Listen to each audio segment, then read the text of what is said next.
Halo warga sepak bola yang gampang diadu domba. Ya, kemarin kita sudah melihat konferensi pers dari Patrick Kluivert dan juga ada beberapa interview yang dilakukan oleh Patrick, salah satunya oleh di interview dengan Mata Najwa. Ada beberapa pernyataan yang menarik untuk saya dan kira-kira artinya di balik itu tuh apa? Nah, itu yang akan kita bahas hari ini. Ada sekitar 7 ya. Yang pertama adalah soal bagaimana ke depannya, bahkan sampai ke brand ambassador judi online dan match fixing. Oke, langsung aja yang pertama. Patrick ingin langsung memberikan dampak kepada timnas Indonesia. Nah, ini dia. Yang pertama ini sepertinya dia ingin menunjukkan dia penyuka sekali tantangan. Karena seperti kita tahu ya, di media sosial tuh ramai banget setelah pergantian dari Sintayong ke Patrick. Netizen itu selalu bilang begini, tidak ada adaptasi, tidak ada bulan madu. Pokoknya langsung gas, terbang, menang. Nah, ini dia. Patrick langsung jawab, saya ingin memberikan dampak langsung kepada tim nasional. Hal ini bisa dilihat dari pernyataan sikap Patrick yang menyatakan bahwa 4 laga sisa adalah semuanya final. Jadi semuanya penting, nggak boleh satupun kelewat. Itu yang ada di target dia, dan juga dia sepakat Indonesia dan Patrick harus melaju ke Piala Dunia. Yang nomor 2, pemain lokal adalah jantungnya tim nasional. Nah, ini menarik ya. Kemarin kita sempat bertanya-tanya, nanti bagaimana tuh pemain lokalnya kalau ada tambahan naturalisasi. Ya, Patrick pun langsung jawab lewat pernyataan inilah. Seperti halnya jantung pada manusia, jadi kalau manusia nggak ada jantung, manusia itu bisa mati. Ya mungkin maksud Patrick tuh begitu. Kalau tim nasional nggak ada pemain lokalnya, kemungkinan timnasnya akan mati. Yaitu banyak banget lah artinya. Atau mungkin dia juga belajar dari timnas Belanda. Timnas Belanda ada yang dari Eropa, ada yang dari Suriname, bahkan ada juga beberapa yang keturunan Indonesia. Jadi dia nggak full murni dari luar semua. Ya ini bagus sih. Ini seolah-olah memotivasi pemain-pemain yang main di liga lokal maupun pemain lokal yang abroad. Jadi kalau memang Anda layak dan secara skillnya masuk kategori yang dibutuhkan oleh tim nasional, Anda akan saya panggil ke timnas dan Patrick tanpa membeda-bedakan. Yang nomor 3, Patrick mengidolakan Marcelino untuk pemain lokalnya. Tapi ada kelanjutannya lagi. Tapi bukan dia satu-satunya. Nah, pernyataan di belakang inilah yang harus kita artikan. Itulah seorang pelatih ya. Jadi begitu dia ditanya soal idolanya pemain lokal, dia akan jawab tuh dengan tegas, Marcelino. Tapi bukan dia juga satu-satunya. Itu berarti apa?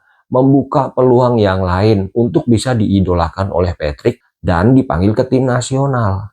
Berarti dia ingin menunjukkan dia pilih pemain itu bukan subjektif tapi objektif. Pokoknya kalau lu oke, ya lu gua angkut lah. Kita main bareng di tim nasional memerah merah putih ya, kira-kira begitu. Yang keempat, soal formasi 4-3-3 dan bermain menyerang.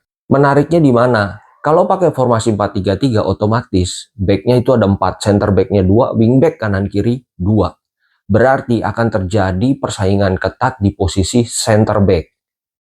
Tapi ini akan ada peluang lowongan untuk posisi gelandang. Kalau di zaman Sintayong main 3-4-3 itu gelandang tengah cuma 2. Tapi kali ini 3. Berarti ada peluang untuk pemain yang posisinya adalah gelandang tengah.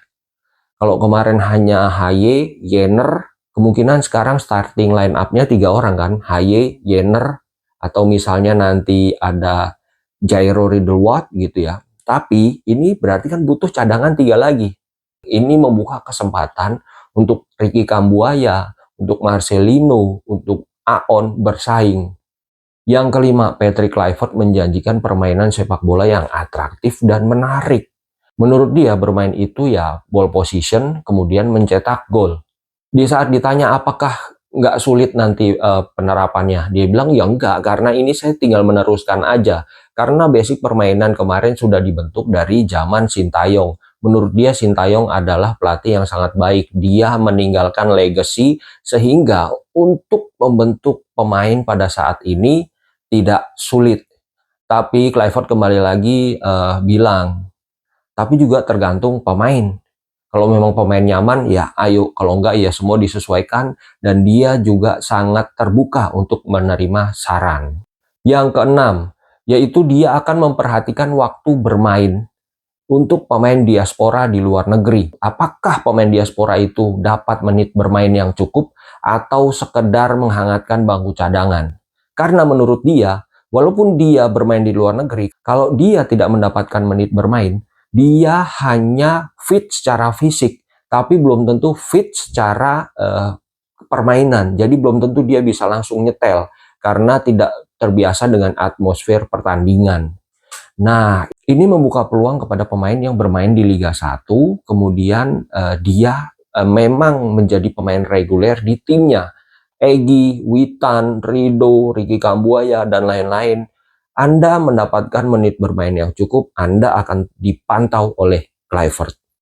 Nah, yang agak menegangkan itu di saat Mata Najwa tanya begini, soal dia menjadi brand ambassador judi online dan match fixing. Ya, tapi untung Patricknya juga dengan santai dia menjawab, itu adalah masa lalu. Saya sudah menutup capture itu. Dia sudah menutup bagian itu. Sekarang saya ke sini hanya untuk berbicara soal sepak bola dan masa depan sepak bola Indonesia.